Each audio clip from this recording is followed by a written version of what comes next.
Dear students, आज हम शुरू करेंगे सोर्सेज ऑफ एनर्जी, ऊर्जा के स्रोत।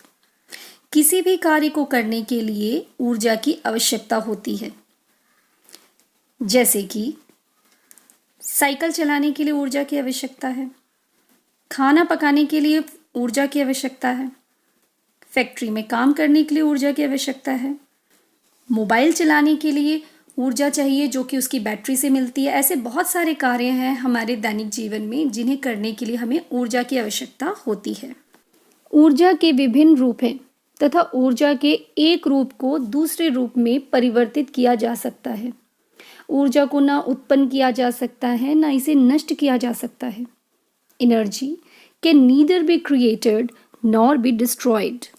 इसे एक उदाहरण से समझते हैं। देखिए, इस मोमबत्ती में रासायनिक ऊर्जा है मोम के रूप में। जब हम इसे जलाते हैं तो यह रासायनिक ऊर्जा प्रकाश और ऊष्मा ऊर्जा में परिवर्तित हो जाता है। इसके साथ साथ कार्बन भी उत्पन्न होता है। यह एक ऊष्माक्षेपी अभिक्रिया है।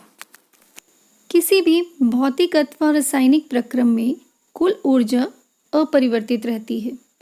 The total energy during a physical or chemical process remains the same.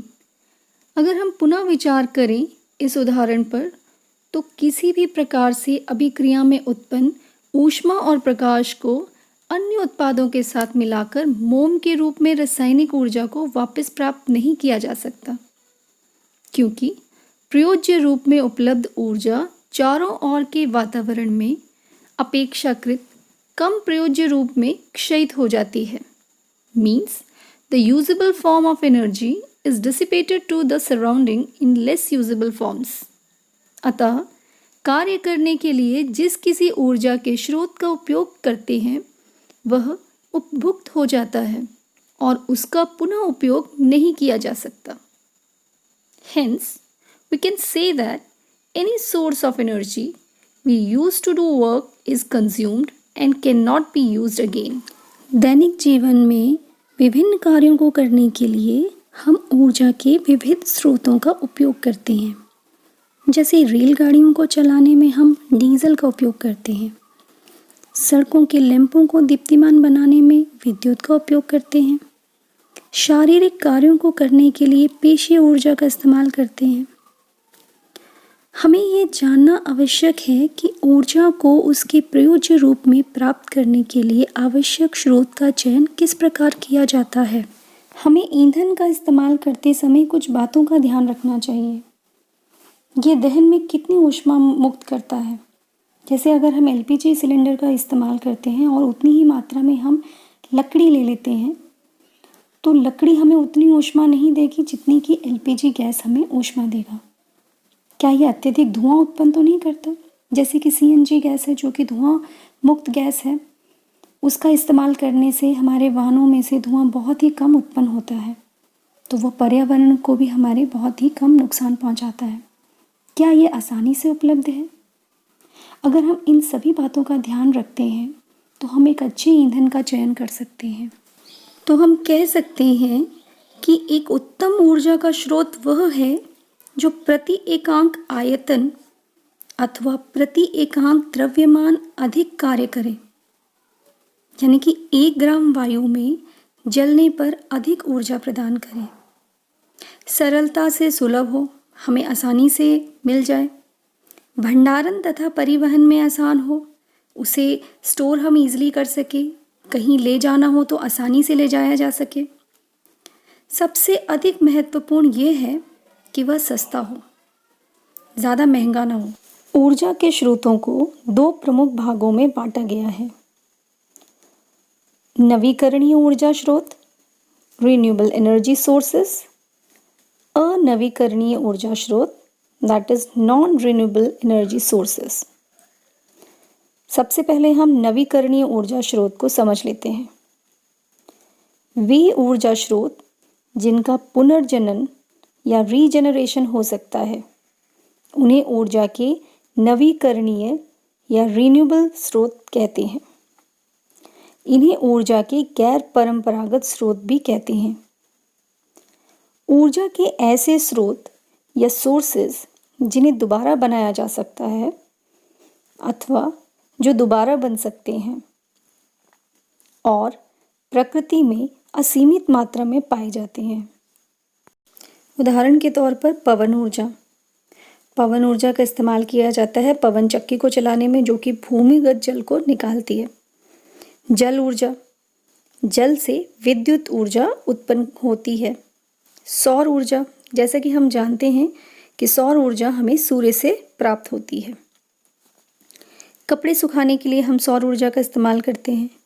अनाज को धूप में सुखाने के लिए इस्तेमाल किया जाता है सौर ऊर्जा को, और सोलर कुकर को इस्तेमाल किया जाता है खाना पकाने के लिए।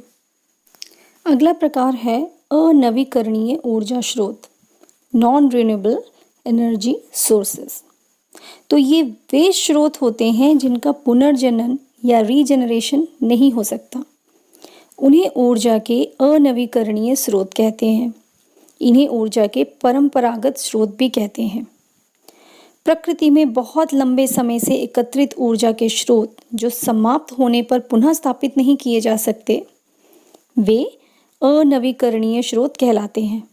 और जैसे हम पहले ही बात कर चुके हैं, इन्हें परंपरागत स्रोत भी कहते हैं, जैसे कि जीवाश्म ईंधन, तापीय विद्युत संयंत्र, जल विद्युत संयंत्र। आइए सबसे पहले हम ऊर्जा के पारंपरिक स्रोत के उदाहरणों को समझते हैं। तो पहला उदाहरण है जीवाश्म ईंधन, फॉसिल फ्यूल। ये ऊर्जा के नवीकरणीय स्रोत नहीं है। जीवाश्म ईंधन जीव जंतुओं के अवशेषों जो करोड़ों वर्ष पूर्व भूमि के नीचे दबे रहे और इनके अपघटन से ईंधन में परिवर्तित हो गए, ऐसे ईंधनों को जीवाश्म ईंधन कहते हैं। जैसा कि हम जानते हैं कि ये सीमित मात्रा में ही उपलब्ध हैं। मरे हुए जानवर और पेड़ पौधों के अवशेष लंबे समय में इस तरह के ईंधन में बदल जाते हैं। यह प्रक्रिया पूरी होने में लाखों साल लगते हैं। अगर इसका उपयोग बहुत संयम से नहीं किया तो बहुत ही जल्दी ये समाप्त हो जाएंगे। उदाहरण है इसके जैसे पेट्रोलियम उत्पाद, कोयला, प्राकृतिक गैस। भारतवर्ष में विश्व का 6% कोयला भंडार है, जो कि वर्तमान दर से खर्च करने पर अधिकतम 250 वर्षों तक बने रहेंगे। अधिकांश आवश्यकताओं की पूर्ति के लिए जीवाश्मी ईंधनों पर हम बहुत कुछ निर्भरता बनाए हुए हैं। जीवाश्मी ईंधन को जलाने से बहुत सी हानियां होती हैं, जैसे जीवाश्म ईंधन के जलने से मुक्त कार्बन, नाइट्रोजन एवं सल्फर के ऑक्साइड वायु प्रदूषण तथा अम्ल वर्षा, एसिड रेन का कारण बनते हैं, जो कि जल एवं मृदा के संसाधनों को प्रभावित करती हैं। उत्पन्न कार्बन डाइऑक्साइड ग्रीन हाउस प्रभाव को उत्पन्न करती है, जिससे कि धरती पर अत्यधिक गर्मी हो जाती है, यानी कि ग्लोबल वार्मिंग हो रही है।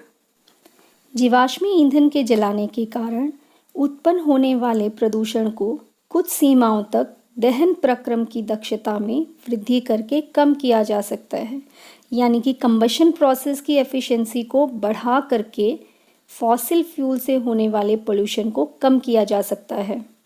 इसी के साथ दहन के फलस्वरूप निकलने वाली हानिकारक गैसों तथा राखों के वातावरण में पलायन को कम करने वाले विविध तकनीकों द्वारा घटाया जा सकता है, यानी कि हम डिफरेंट टेक्निक्स का यूज़ करके ज़्यादा से ज़्यादा हार्मफुल गैसेस को सराउंडिंग में रिलीज़ होने से रोक सकते हैं।